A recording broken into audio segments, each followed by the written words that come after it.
Le ministre des Postes, des Télécommunications et de l'Économie numérique a fait visiter le chantier du futur siège de la Poste guinéenne et du réseau de souveraineté Guinée Télécom, ce samedi 9 septembre 2023. Il s'agit de l'immeuble, un bâtiment à 4 niveaux, situé dans l'enceinte de la cité chemin de fer et qui abritait jusqu'à une époque relativement récente la Société Générale de Guinée. Lancés il y a 3 mois, les travaux réalisés par Mining House de l'homme d'affaires Mahmoud Accra se poursuivent à la satisfaction du ministre Ousmane Gawal Diallo. En tout cas, l'entrepreneur nous rassure que les délais contractuels seront respectés. Donc, nous travaillons dans ce sens-là. Il faut aussi se réjouir du fait que ces travaux ont atteint ce niveau alors que l'État n'a même pas encore déboursé un centime pour ces travaux-là. C'est très important, parce que quand vous avez des entreprises qui sont capables de vous apporter des financements nécessaires pour faire avancer les projets de l'État, c'est toujours important de voir le niveau d'avancement auquel on assiste aujourd'hui. Ça nous rassure, a soutenu Ousmane Gawal Diallo. Selon le porte-parole du gouvernement, le coût de la rénovation de ce bâtiment est de 17 milliards GNF, auxquels il convient d'ajouter la TVA, mais c'est 17 milliards le coût. Et les travaux de l'autre côté sont autour de 60 milliards GNF plus la TVA qui va amener jusqu'à 65 milliards.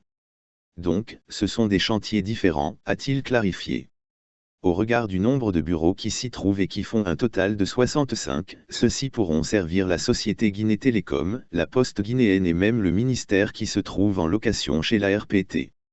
Donc, le moment venu, quand les bâtiments seront mis à disposition, nous déciderons qui va les occuper. En tout cas, il est dans le portefeuille du ministère des Postes, des Télécommunications et de l'Économie numérique. C'est soit le ministère, soit les structures qui relèvent de lui, qui vont occuper ce bâtiment, a précisé Ousmane Gawal Diallo.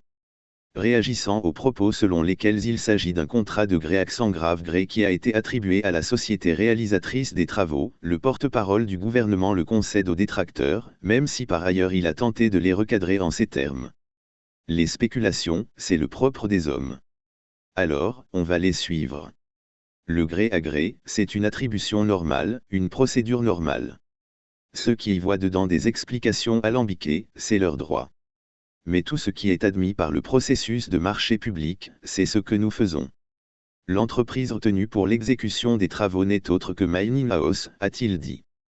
The Mining House est une entreprise multi-activité qui a plus de 15 ans d'existence, spécialisée dans la vente et les services à destination des particuliers et des entreprises. Elle évolue dans 5 secteurs d'activité principalement. À savoir, la pneumatique, la vente de matériel et équipements, le garage Bosch Car Service, la construction et les travaux publics, ainsi que dans le concessionnaire automobile.